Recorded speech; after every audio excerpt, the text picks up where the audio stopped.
Hey, what is going on, everybody? Welcome to Upkick MMA episode 355. I am Brendan. UFC Fight Night, Dariush versus Saryukin. This is UFC Austin. This is going to be the prelims, all right? This is going to be Julia Avila versus Miesha Tate, and the rest of the prelims. We're going to break them all down, round by round, talk about how all the fights went, talk about some crazy stuff that happened. It hasn't happened in a while, and 2 in a row. Subscribe to the channel if you like this kind of stuff. That way you know the next video is coming out. I would appreciate it. If you're looking for a specific fight breakdown, timestamps are down below. Did you just whistle and point to your... Yep, sure did. I sure did that. Great. All right, Julia Avila versus Miesha Tate. Miesha Tate coming off of that Raging Panda. She didn't come off of a Raging Panda. Julia Avila's nickname is Raging Panda. All right, anyway, Tate right away jabs her way into the clinch, right into a takedown. Tate's dominating on the ground, going to mount, getting to the back. I gave this around a 10-8. It's not that I felt like she did so much damage. She did a little bit of damage here and there, but like she just dominated her. 4 minutes and 54 seconds of control time. And Avila landed one strike. One in the whole round. One strike. That's got to be a 10-8.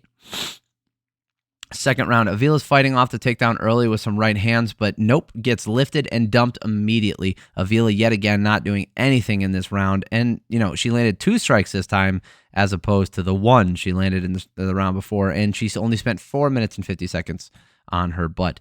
I didn't give this one a 10-8. It didn't feel as dominant because of those couple strikes landed. But, again, you could give it a 10-8. This could be 2016 right here.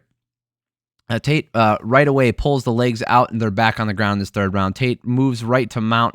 She gets the back, then with the neck crank gets the tap. Avila looked like she was not complaining, but she was saying like I don't know if it was pain, like if her jaw got dislocated or something happened, but dominant performance. I am curious to see the judges' scorecards here. Saul D'Amato and Mike Beltran. Cool. I'm glad he's a judge. They both gave it 10-8, 10-9, and then Chris Lee was looking for a murder, which, God, I wish I didn't see it because now I have to talk about it. Chris Lee gave that first round a 10-8. Let's see what happened earlier. Why would he have given Sean Brady round 2 a 10-8? Chris Lee gave both rounds a 10-9 for Miesha Tate, but gave Sean Brady a 10-8 in round 2. You tell me which one you thought was more dominant. You could argue that they're both the same. I would say that's fine.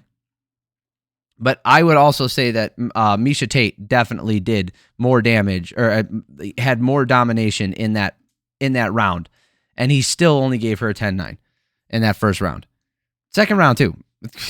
Fucking God, it's not just a bad decision here or there, or a questionable decision, or a certain score of a certain round. It's the consistency or lack thereof. The guy had 2 examples of the exact same thing, essentially. Dominating ground game, where one person owns the entire round, let's say. He had 2 examples of it. Essentially 3, because Miesha Tate had 4. Miesha Tate had 2 rounds of it. No, because Sean Brady didn't he didn't hold him down that first round. So he had 3 examples of it. And in each one of those, he had a different interpretation, because Miesha Tate's first round, even though it was entirely dominant, even though Miesha Tate entirely dominated that entire round. God dang, why am I saying entirely? Get rid of it. Bad word. Even though she did that, he only gave her a 10-9. Second round, their other judges gave her a 10-9. So maybe, you could see that. Nobody else gave Sean Brady that second round a 10-8. What is Chris Lee looking for? What is he looking for? I have no idea. He doesn't have any idea. Otherwise, he would have given some consistency when it came to his scoring. That's horrible. God, I wish I didn't see it. Because that way I wouldn't be pissed off about it. But I did see it, and it's fucking garbage. Zachary Reese versus Cody Brundage. Take it back. Brundage stands his ground, lands some right hooks. Brundage gets him down and tries some ground and pound. He gets caught in a triangle, so he picks him up and slams him down and gets the finish. No freaking way. Now, why the Rexrod? What a great name, Jeff Rexrod. This is crazy because the fight before also ended the same way. Now, there's not a ton to break down other than the fact that he got a lift and slam KO out of an submission attempt. So let's talk about the next one. Let's go right into it. We'll talk about both of them together in more of a conceptual way. Okay, Drakkar Klose versus Joe Solecki. Again, Solecki, he shoots in for a single, gets it down right away. Klose reverses position, but he falls into an armbar. Klose picks him up and slams him on the side of the head and gets the knockout. All right, so let's talk about these two as a whole, as I think there is something to be said about this. So, generally speaking, in pure jiu-jitsu, there's not a whole lot of slamming. Most organizations either don't allow it or highly frown upon it in a way where like you have to have control and it becomes questionable. You think about if you wrestled in high school or if you know people who did, folk-style wrestling does not allow slams. Okay, it's not Greco-Roman or freestyle or anything like that. Like folk style specifically does not allow slamming. Your body has to touch the mat before your opponent's does. Like if you're gonna do like a belly to back suplex, let's say. So, traditional jiu-jitsu competitions, they kind of have a similar idea, right? With no slamming. So now, why this matters is because when you're practicing in jiu-jitsu, most of the time, if you get caught in an arm triangle, right? It's 2 in, 2 out, or not arm triangle. Sorry, if you get caught in a triangle, you either want both your arms in or both your arms out. You could do, there's multiple ways to get there. There's multiple ways to do it, right? Cutting the angle, stepping over the head. There's plenty of ways to get out of the triangle. But my point is, that's what you're trying to do, right? You're trying to get out by either getting both arms in or both arms out, right? Pressuring down, pulling away. Either way. I mean, pulling directly away is not advisable. But that's what you're working for, because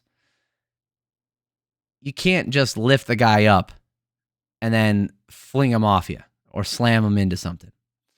Same with the armbar. The armbar is less common depending on the position that you end up in, but if you're in that stacked position the same way you would be in a triangle, you could get into the same situation where you hold on to the guy, lift him up, and then you could slam him. It just does not happen because what you're trying to do is get both arms in and fight and get your head back around that leg to defend against that armbar. You could give him the arm and spin through, rotating the angle of your arm, making it so that they either A, can't hold on to you, but at the bare minimum, B, not allowing them to bend the arm in the wrong way anymore, right? So, rotating your arm over so that they're now trying to bend it this way, so there's nothing there. But this is all important in jiu-jitsu because you can't just lift a guy up and slam him down. So what's interesting is that you don't see this a lot in MMA. You do see a slam here and there, but it's not that common. It's not as common as it. I don't know if it was ever really common, but it seemed like it was more common in the infancy of MMA. And that might have been, this is just like me speaking off the top of my head here, people's lack of experience in jiu-jitsu made them instinctively more adverse to like staying there and trying to fight out of it, and instantly triggered something in their brain like, well, I'll just lift them up and slam them on the ground. But the more advanced you get in your grappling technique, the more defenses that you have, the more counters that you have to certain attacks, and the lift and slam becomes not risky necessarily, although it could be, right? They always say like, oh, if you lift them up and slam them, you can fall deeper in the armbar, you could fall deeper into the triangle, or you could fall deeper into the rear naked choke. And that's absolutely true. But I think that when you get better at jiu-jitsu, you find a way out of the things using those techniques, right? The jiu-jitsu brand, the jiu-jitsu allowed techniques. Because you're either A, you're competing in it, or B, you're at least practicing it a lot. I'm saying A and B a lot. I don't need to do that. But if you practice a ton, and you're also, that's another thing you're just not going to do in practice. generally speaking, when you're, drilling with your partners, you're not going to be lifting them up and slamming them down on the ground. It's not nice to do. It's not learning the technique, because I guarantee you that's not the technique you're practicing, right? If you're practicing arm bars, that other person isn't. You're not practicing holding the arm bar while they lift you up, because you should be letting it go. And a lot of these organizations don't allow slams, so you're not going to do that anyway. It's not that I haven't picked someone up when they put me in something. Both as usually it's at the end of a round, or it's a giggly moment where it's just you're in a position where you have your legs underneath you and you can lift them up, and you kind of just laugh. You don't slam them. You both have a good laugh. You realize this isn't going to go anywhere good from here. So you kind of just they let go, and then you have a good laugh, and then you continue with your roll. Right. This is why I think you don't see it that much in MMA anymore, is people have gotten a lot better at defending against it in a more traditional sense. And they also realize that the standing up is dangerous, not just because of your, the possibility of getting put back into a technique, but it's a huge cardiovascular cost. Lifting your opponent up, that's why we don't see a lot of people doing high amplitude takedowns anymore. It's a huge cost. And cardio, though it can be used as a weapon for some people, for most people, it's going to be a weakness. And why would I waste all my energy lifting up an opponent just to put them on the ground and then lose it, when I can trip them using almost no energy whatsoever and possibly end up in a better position? So this whole lift and slam TKO thing, I don't think it's going to be that common, but a part of me hopes it is, because I do love it. It makes you honest. It keeps you honest. Because if you go for a technique like that, if you go for a triangle or an arm bar or an omoplata or whatever, any way where your lower body gets linked to their upper body, and you hold on to it too long and they lift you up, it's got to keep you honest, man. You got to let go. You've lost this one.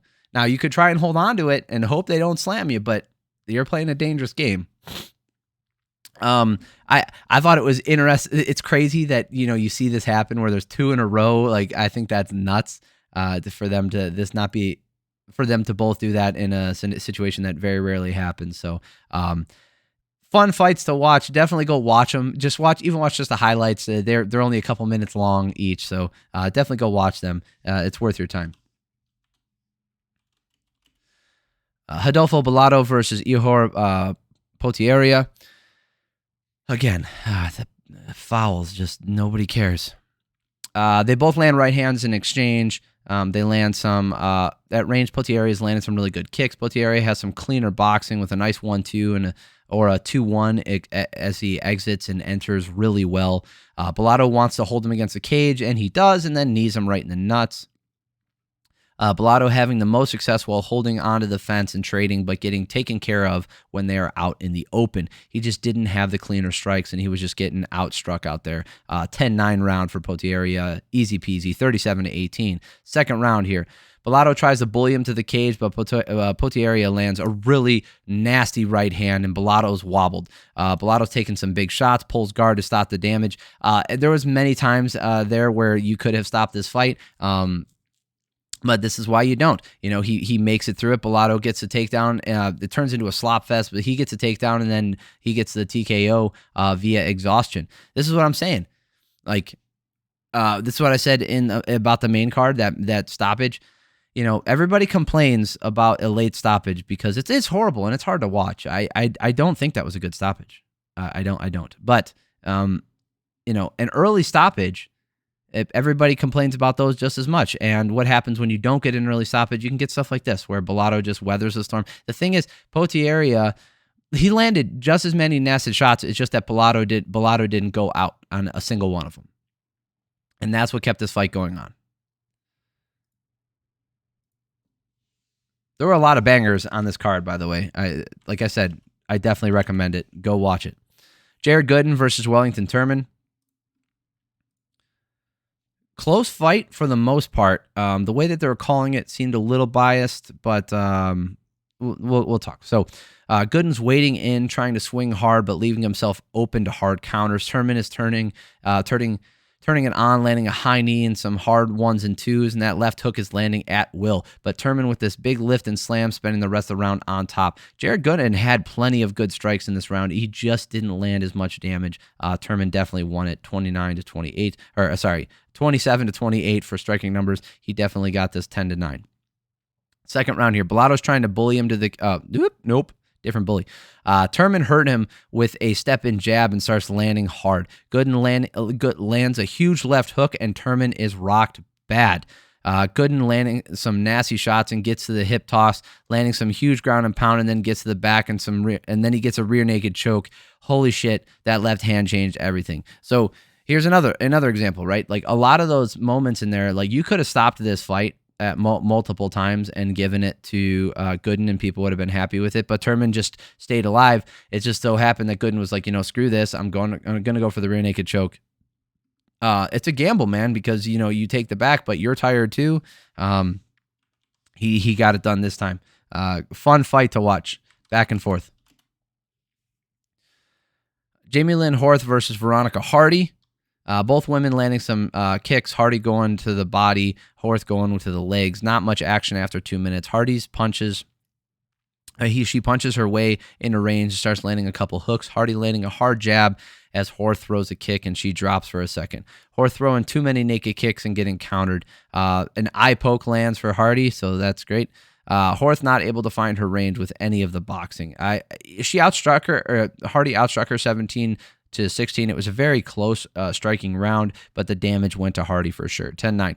Second round here. Horth is now trying to chase her down more. She just isn't throwing the hands when she's in range. She's just getting outstruck. Horth going for the takedown, doesn't do much with it. Hardy lands an up kick and staggers Horth a bit.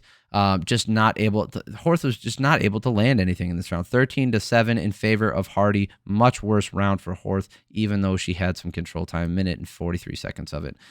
That Hardy didn't have control time as well, but that the only way you could give this round to Horth is because of the grappling, and there was nothing to it. No damage. Horth finding some success when she's pressuring to the clinch, but out in the open, she's just too slow. And then all of a sudden, Horth, she starts to find the mark with some decent elbows and a ton of clinch control. She starts to get dirty and keep her in the clinch. She won this round. 29. I had it 29-28 for Hardy. One of the judges here, this is the last fight we're going to talk about. One of the judges, Jacob Montalvo. Patrick Patlan and Saul D'Amato both gave it to Veronica Hardy round 1 and 2. That is accurate. And Jacob Montalvo apparently saw enough in that second round to give Horth that round. Her sitting on top was enough to give it. Nobody's going to talk about it. It was the first fight of the night. It's a bad card, man. That's a bad scorecard. All right, guys. I appreciate y'all for stopping by. Subscribe to the channel. That way you know the next video is coming out. It means a lot to me. I hope you guys have an amazing week. Like I said in my last video, if you guys aren't going to stop in before Christmas again, Merry Christmas. I hope you guys have a great holidays. Hope you had a good Thanksgiving. Love y'all. Peace.